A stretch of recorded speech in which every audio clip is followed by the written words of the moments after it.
Bonjour chers traders et bienvenue dans cette nouvelle vidéo YouTube. On se retrouve pour une série de vidéos que vous appréciez énormément, tout simplement les vidéos analyse technique où je vous présente du coup le trade que j'ai pris et où je vous explique du coup de A à Z pourquoi est-ce que j'ai pris ce trade en commençant par le fondamental, l'analyse technique et la gestion trade. Donc ce genre de vidéo vous l'appréciez beaucoup et ça faisait un moment que j'en avais plus sorti. Du coup je me suis dit pourquoi pas présenter le trade que j'ai pris cette semaine sur le dollar australien face au dollar canadien que j'ai clôturé du coup ce matin. On va regarder ça ensemble, vous allez voir que vous allez pouvoir apprendre énormément de choses, point de vue fondamental, technique et gestion trade bien évidemment. Donc voilà, si tu es nouveau sur la chaîne, n'hésite pas à t'abonner, c'est super important, je pense que ça peut être que bénéfique pour toi et ça peut t'apporter énormément de valeur et de plus-value concernant le trading. Si la vidéo t'a plu, lâche un gros pouce bleu, c'est super important et n'hésitez pas à commenter quelque chose en commentaire, que ce soit une question par rapport à la vidéo ou à simplement m'envoyer de la force. J'apprécie énormément et merci beaucoup à tous ceux qui prennent le temps de le faire, c'est vraiment très apprécié et ça me touche énormément. Et puis n'hésite pas aussi à me suivre sur Instagram, c'est là que je suis le plus actif, où je partage de façon journalière un petit peu mes trades, où je vous partage quelques tips concernant les trading. Donc n'hésite pas aussi à me suivre sur Instagram. Si tu as toutes questions, c'est là que je suis le plus actif pour les répondre et c'est là que j'interagis avec vous, que je discute avec vous de trading, ça me fait vraiment plaisir. Dernière petite chose avant qu'on passe vraiment au vif du sujet, je viens de réouvrir mon service coaching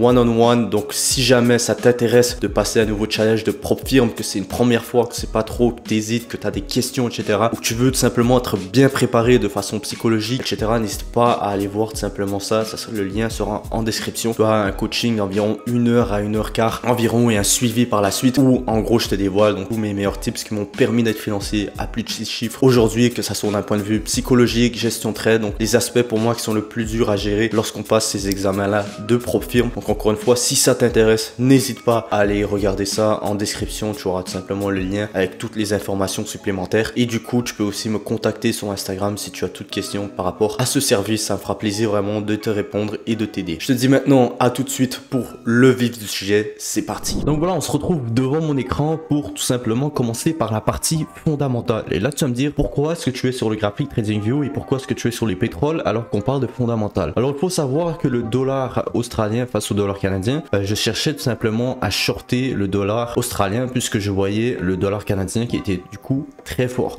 Et pourquoi est-ce que je voyais le dollar canadien? Pas à cause d'une data économique, tout simplement à cause du pétrole. Pour ceux qui ne le savent pas, le dollar canadien est donc très corrélé au prix du pétrole. Donc comme tu peux le voir ici sur l'écran, on avait une résistance en daily ici qui était du coup à 82 où tu vois qu'elle était très respectée en soi. Donc tu vois ici 1, 2, 3, 4 fois. Et du coup cette résistance là n'avait pas été cassée à la hausse depuis avril 2023. Donc ça faisait un moment et puis là comme tu peux le voir début août on a réussi à casser cette zone de résistance là du pétrole. On est redescendu en dessous de la résistance et par la suite on a réussi encore une fois à casser cette résistance du pétrole en tout simplement faisant un nouveau point haut. Donc là je me suis dit parfait, c'est le moment de tout simplement rechercher des setups avec un dollar canadien qui est fort parce que quand le pétrole du coup comme tu peux le voir là est en tendance haussière, le dollar canadien va suivre dans cette même tendance donc va être plutôt fort. C'est pourquoi j'ai donc recherché un setup avec le dollar canadien qui était du coup fort et d'un point de vue technique par la suite tu vas voir que le dollar australien face au dollar canadien était parfaitement ce que je recherchais d'un point de vue technique et fondamental. Donc comme je viens de t'expliquer, si tu ne le savais pas, prends-le bien en note, le dollar canadien est très corrélé du coup au prix du pétrole. Donc quand tu vois par exemple le pétrole qui est en train d'être en tendance haussière, tu vas avoir tendance aussi à voir le dollar canadien qui sera fort aussi par la suite. Vice versa, lorsque le pétrole simplement est tendance baissière et que tu vois que le pétrole est en train de baisser, le dollar canadien va plutôt être faible lui aussi. Donc ça c'est d'un point de vue fondamental un peu pourquoi est-ce que j'ai donc décidé de prendre ce setup là, donc le dollar australien face au dollar canadien, tout simplement parce que je voyais le pétrole qui était fort et le dollar canadien qu'il était lui aussi. Maintenant quand on se retrouve du coup sur le dollar australien face au dollar canadien sur le graphique, pour moi ce qui est super important lorsque je commence une analyse technique et que j'ai fait un peu mon analyse fondamentale, c'est qu'il y a simplement 3 time frames qui doivent être en corrélation. Sur les indices boursiers, comme tu sais bien, j'ai tendance à être sur des plus petits time frames puisque ça n'a rien à voir avec les paires forex, c'est-à-dire que sur les indices boursiers ça a tendance à bouger beaucoup plus vite et je préfère tout simplement day trade simplement les indices boursiers, c'est-à-dire que je prends par exemple une position durant la session de New York et vers la fin de la session de New York ma position est clôturée tout simplement, tandis que sur les paires forex je vais avoir tendance un peu plus à swing simplement les paires forex, donc je peux par exemple les tenir pendant plusieurs jours. Habituellement j'aimais bien prendre mes positions en début de semaine, mardi, mercredi et vers la fin de la semaine normalement mes positions sont closes. Là, ce que tu vas voir ici par rapport au dollar australien face au dollar canadien, c'est que cette position-là, je l'ai gardée 10 jours. 10 jours, j'ai gardé cette position-là. Et tu vas voir que, bon, il y a eu beaucoup d'indécision en soi durant cette position-là. Mais comment j'ai géré le trade, je te l'expliquerai par la suite. Mais vraiment, 10 jours, c'est énorme. J'avais jamais autant gardé une position pendant 10 jours. Là, ça a été le cas. Et on a tout simplement réussi à avoir un très beau trade malgré tout cela.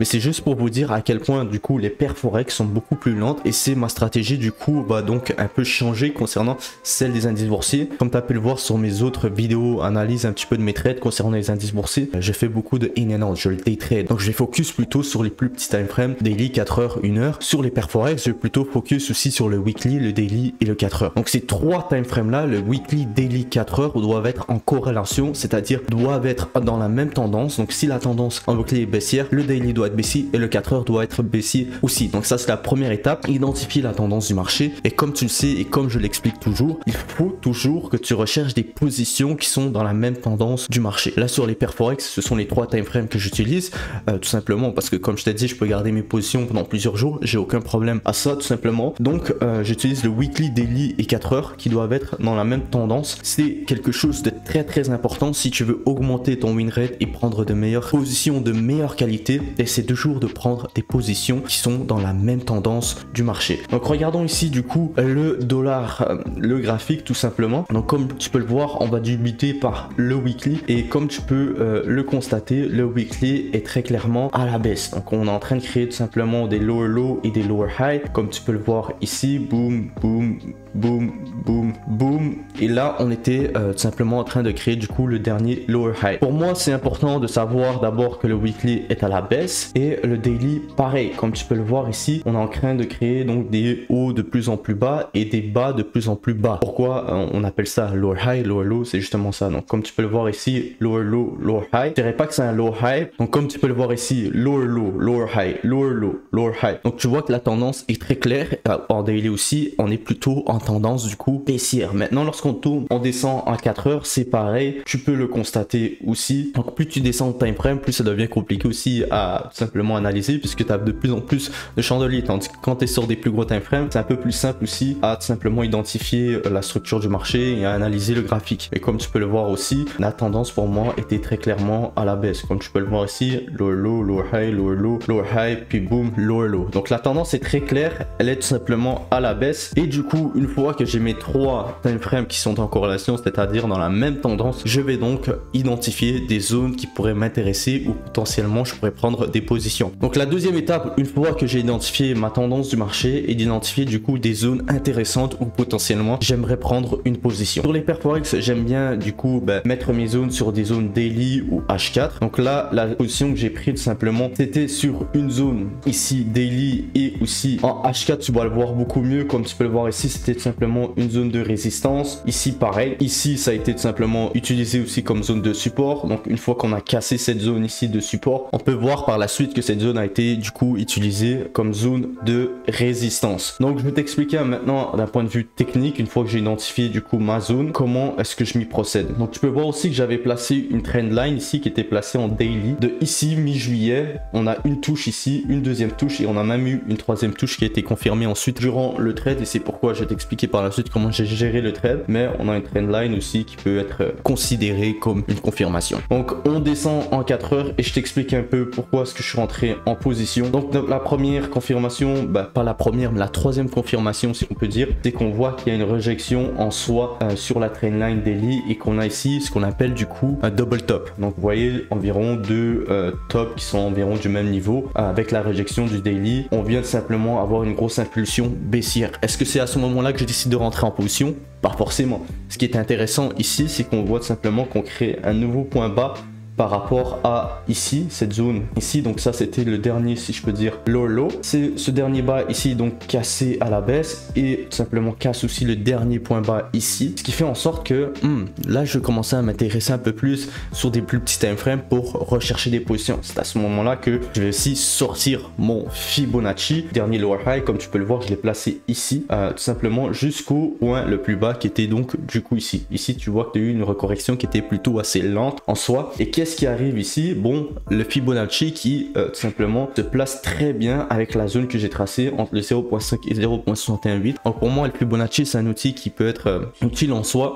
Et lorsque je vois une résection entre cette zone-là, donc le 0.5 et le 0.618, pour les gens qui regardent déjà mes vidéos analyse technique depuis un moment, vous le savez que j'appelle ça la Golden Zone. Lorsque je vois une rejection, simplement ici, pour moi, c'est un endroit qui pourrait être intéressant potentiellement par la suite pour prendre une position. Donc là, on est encore en H4 et habituellement sur les perforés, j'aime bien prendre soit en 30 minutes ou en 1 heure mes entrées en soi. Comme tu peux voir que j'ai gardé la position pendant extrêmement longtemps. Donc 10 jours, c'est énorme en soi, mais c'est juste pour te montrer aussi que les perforés, ça n'a rien à voir avec les indices boursiers, c'est beaucoup moins volatile en soi. Et tout ça ici, c'est pour vous dire, il y a environ quoi, 100 pips, je cherchais 120 pips, un truc du genre. Donc voilà, une fois qu'on est revenu du coup au niveau pivot avec la zone intéressante où ça m'intéressait potentiellement à prendre une position, comme tu peux le voir ici, juste ici, je vais te le montrer. Du coup, on était dans un petit range. Quand on a décidé de casser ce petit range, j'ai tout simplement décidé de rentrer en position, du coup, ici vers 84, 87, 440. Ici, ça a été ma confirmation, comme tu peux le voir en 30 minutes. Je vais essayer de zoomer pour que tu vois un peu mieux du coup. Et moi, ce que j'appelle mes entrées, j'aime bien rentrer du coup sur des engulfing. Donc par exemple, ici, tu as une confirmation de chandelier simplement baissier, comme tu peux le voir, deux bons engulfing qui nous dit que bon,